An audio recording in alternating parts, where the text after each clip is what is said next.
Hi,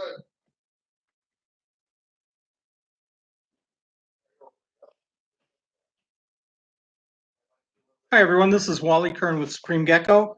This is our first live stream, and I welcome everybody to the event. Since this is the first one that we're doing, it'll get better. But for now, what I wanted to do is just introduce you to our live stream and see if there's any questions. I have a couple of questions in the background, but I also wanted to real quick introduce Crystal, and we wanted to say something to you. Crystal, say hi. Hi. What do we want to say?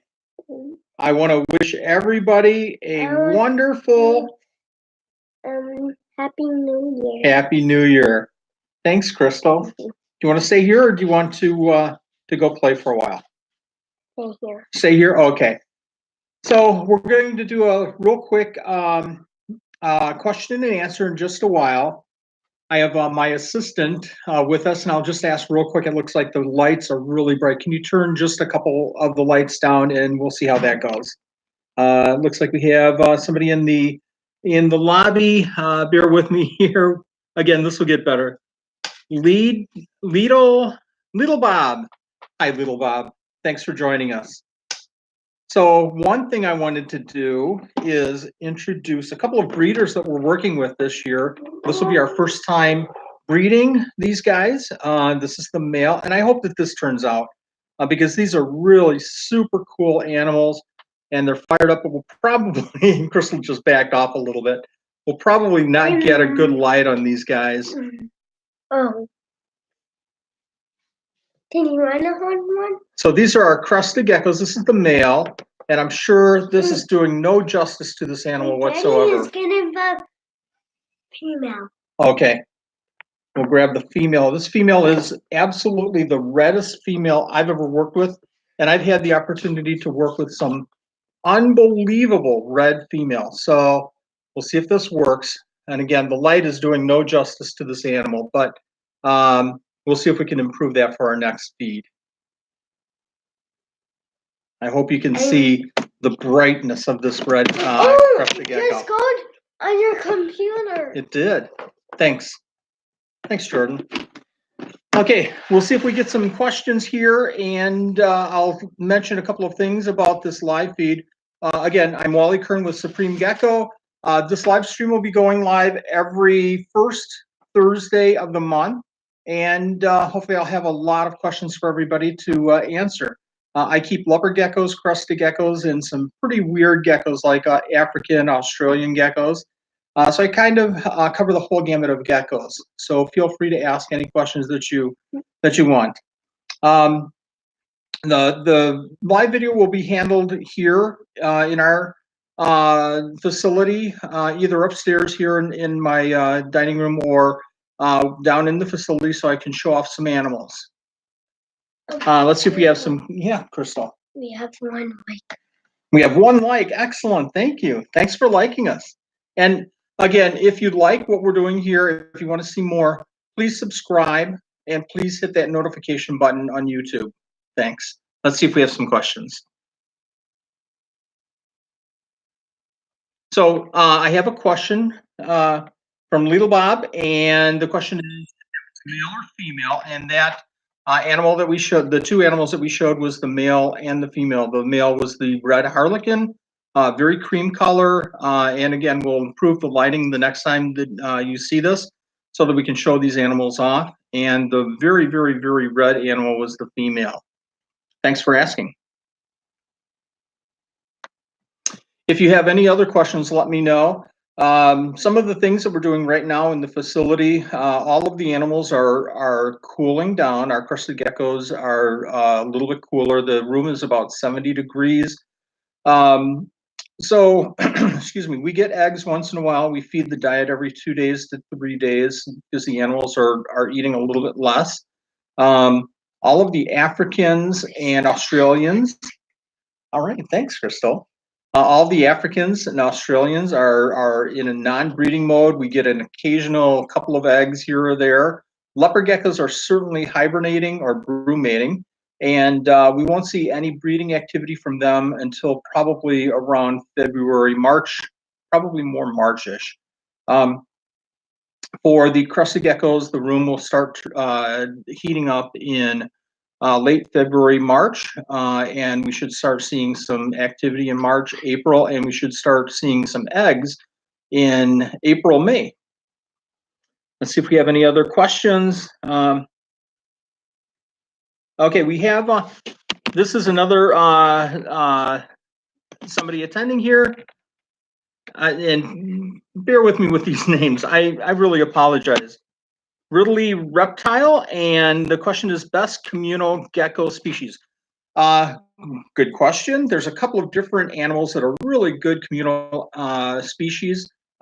If by communal, to clarify the definition, I consider any animal that you have a lot of the same species in the enclosure.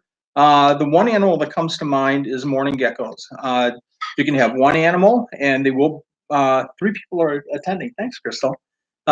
So with mourning geckos, you can have one animal, or you can have 20 in the right size enclosure, and there are 4 things.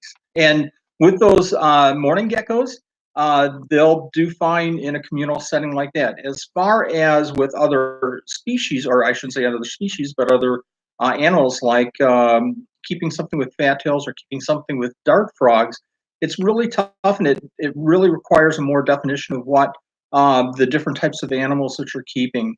So again, for smaller, just by itself, communal gecko, I certainly consider the mourning gecko to be one of the best. And for dart frogs, it's an additional great selection to keep with dart frogs. Let's see if we have other questions. Hey, Gary, thanks for joining. I really appreciate that, buddy. Let's see if we have any other. Geckos generally, this is from Little Bob. Geckos generally shouldn't be kept together, but I've advised hold dusk day geckos if you really want to do it. Great point. And I couldn't emphasize that even more. That's such a good point. If you're keeping geckos, what we typically do is not to intermix the different species. I've tried it at certain times, and it's just a lot easier keeping the species separate. Even if you go with a nocturnal and a day gecko type, you'll still have some issues where one will be sleeping and one will be active. If at all you're going to do the mixing of the different geckos, my suggestion is to go with the same size, something like, again, a mourning gecko that stays fairly small, 2 inches at the most, and maybe a dwarf gecko of a similar type, like a Lygodactylus, something that will share the same space but not compete for food.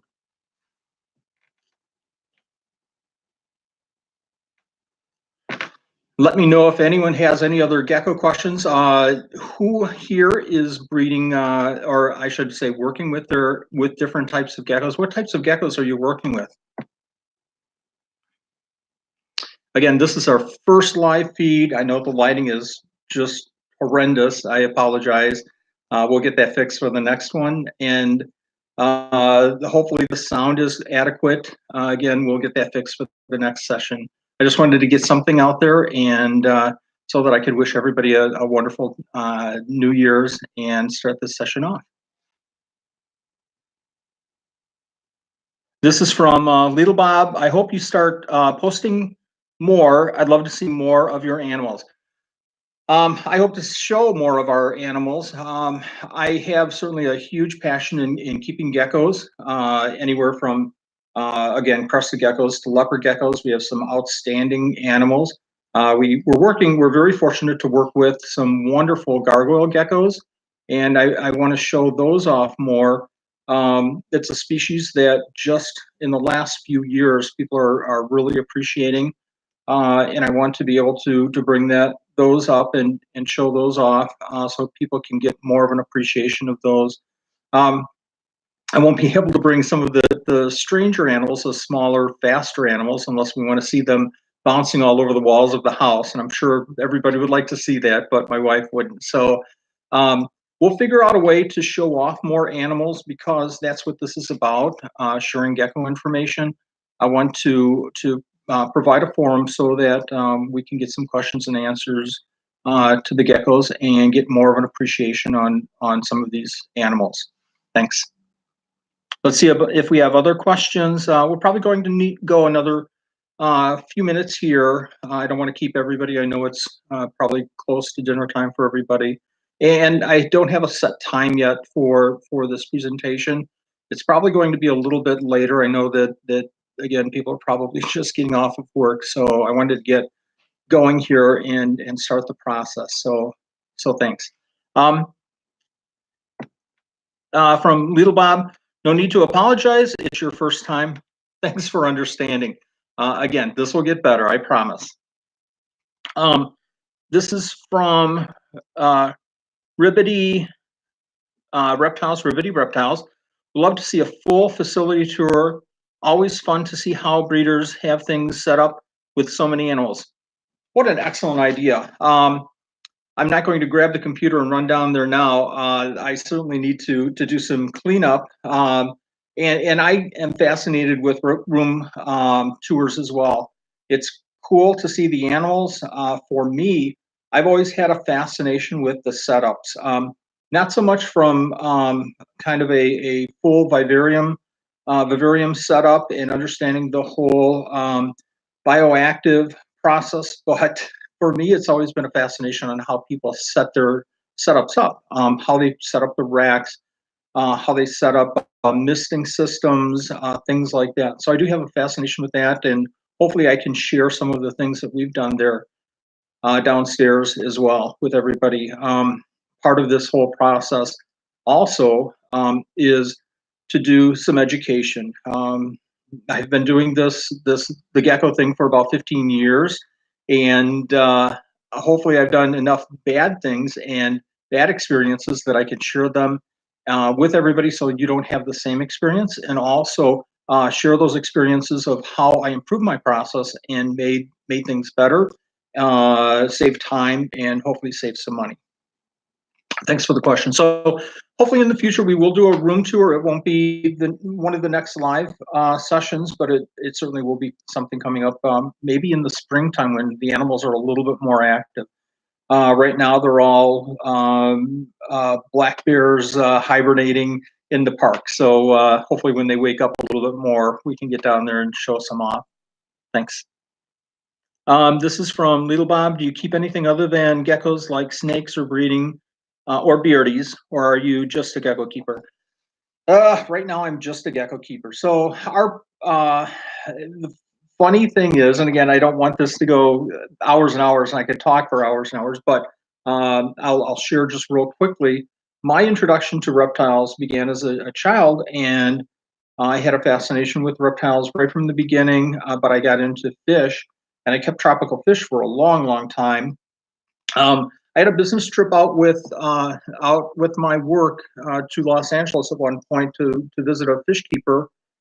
As part of that business trip, I visited a fish keeper, and he had an enclosure that was about 6 feet tall and about 3 feet wide and 3 feet uh, uh, length, and he had Jackson chameleons in there. So a few years after I got back from that business trip, and a few years later, I set up my first reptile, and it was a veiled chameleon. So probably one of the worst animals to start with, worst reptiles to start with, but we had immediate success. We had babies um, coming out of our ears, to be very honest. I graduated to panther chameleons at the time, and from there, I got a pair of leopard geckos, and the tank of leopard geckos, the tank spread, and all of a sudden I had 20 different tanks of leopard geckos. And it was shortly after that we started keeping crested geckos, and my fascination for crested geckos grew as well. So I've never gotten into other reptiles, although right now I'm keeping some isopods and some millipedes and things like that. Keeping a lot of live foods, but I've never kept any snakes. Don't have a fear of snakes. Really appreciate the animals, but My wife once told me that if I brought a snake in, one of the snakes that I would really, really love to work with is hognose.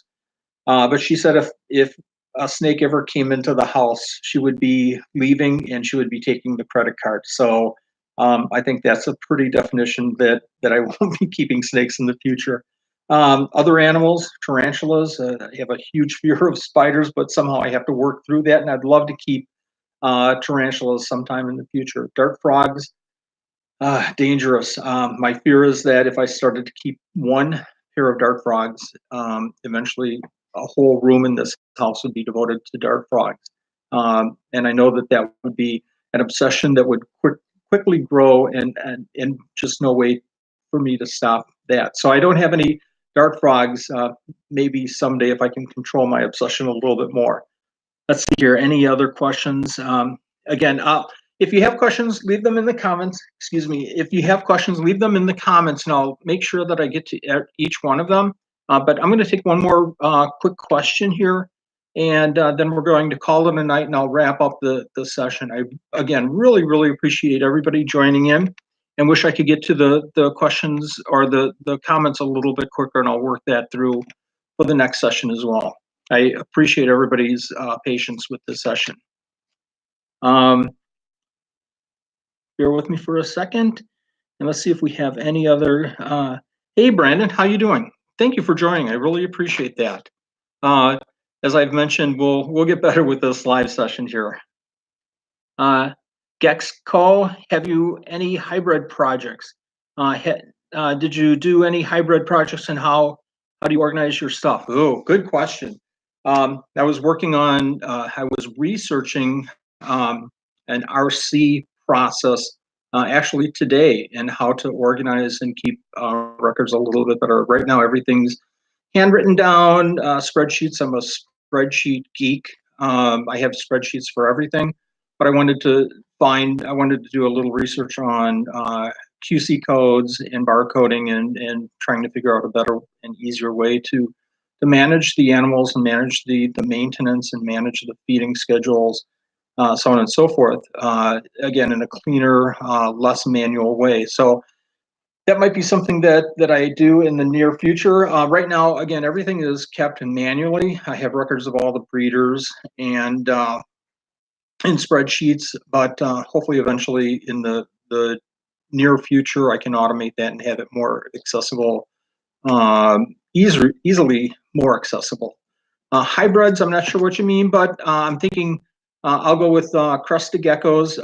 Hybrids, we're working with several different projects. The animals that I brought out a little bit earlier that we really didn't show off that well with the lighting here is a red cream harlequin male matched with the brightest red female that I have. And if anybody knows anything about Supreme Gecko, they know that my favorite color is red, and we're known for some of our red crested geckos.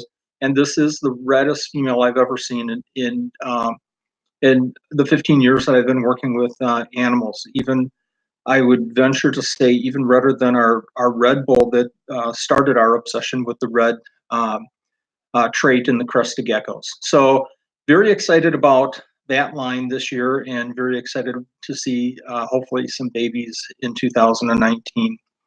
I think that there's some other questions, but again, I would appreciate asking any questions that you want. Again, this is going to be a live session every first Thursday of the month, and it will be better organized, better lighting, better audio, and we'll be prepared with some more specific questions and answers. I appreciate everybody showing up. I would appreciate everybody, if you could, to go ahead and subscribe if you did like the content, and hit that notification button if you would. Thank you for joining me tonight. Thanks. Bye-bye.